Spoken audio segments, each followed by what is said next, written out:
Hey everybody, going to be changing the oil pan gasket on the 2012 Volkswagen Beetle 2.5 liter 5-cylinder engine. So let's get started. Going to be raising the front end of the vehicle, so I chalked my wheels. That's a 4x4 that goes all the way across. And I pulled my handbrake. Alright, I've got the car up on jack stands. Now, I'm going to take the rock guard off.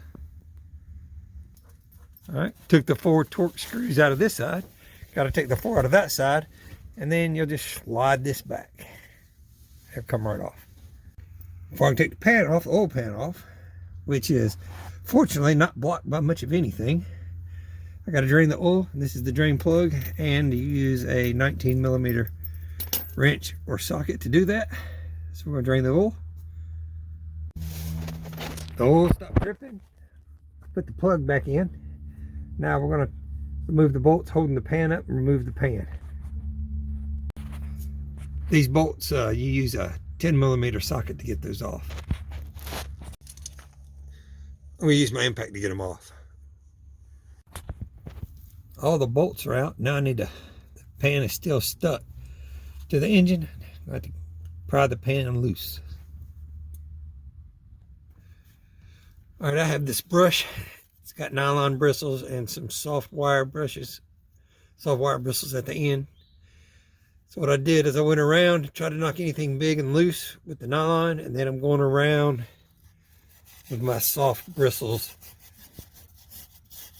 cleaning up the edge. This has got to be nice and clean before you put the oil pan back on, and the oil pan needs to be the same way. So we're going to do that.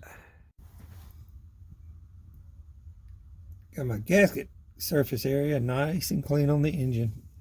Now I've got to move to the oil pan. Got my pan sitting here draining. You can see it's pretty nasty. So I'm going to clean the outside of the pan, and then we'll move to the inside of the pan. Well, if you're going to take your oil pan off, there's that much gunk in the bottom of it. Do yourself a favor and clean it out.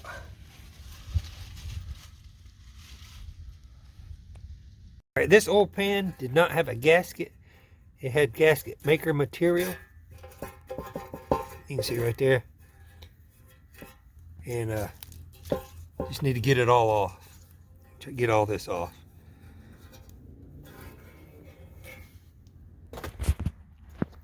There's my oil pan with all the old gasket material removed. A little bit of E-coat come off with it, but it's ready for a new gasket, and it's cleaned out. All right, let's put the gasket on. This is the gasket I got at O'Reilly's. It's the rubber one. There's the gasket. It came with 3 tubes of this gray RTV silicone. It's negative 65 to 464 degree temperatures. I have this.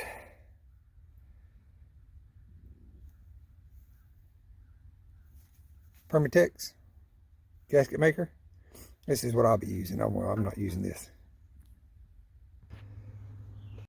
I've laid a small bead of gasket maker. All I'm going to do is now I'm just going to skin it out.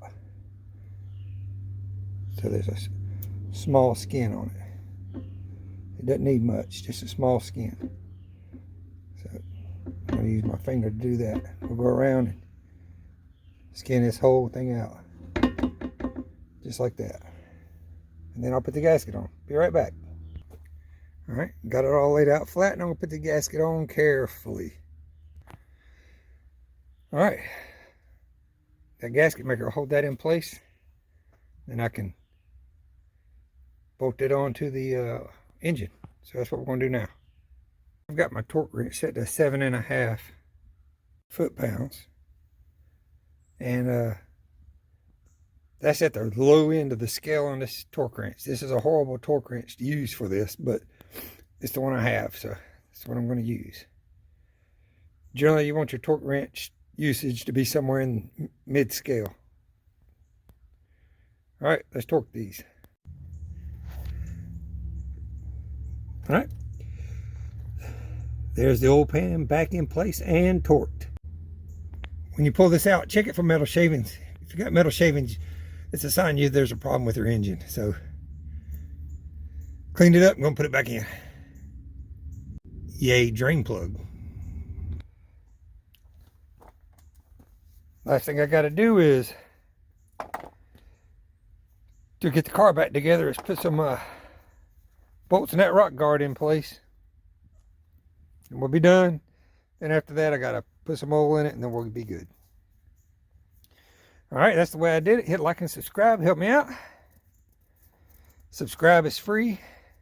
Don't hit the notification bell. You don't want notifications every time I post something, which isn't that often, but you still don't want notifications. All right, comment, ask questions, feel free. On to the next one.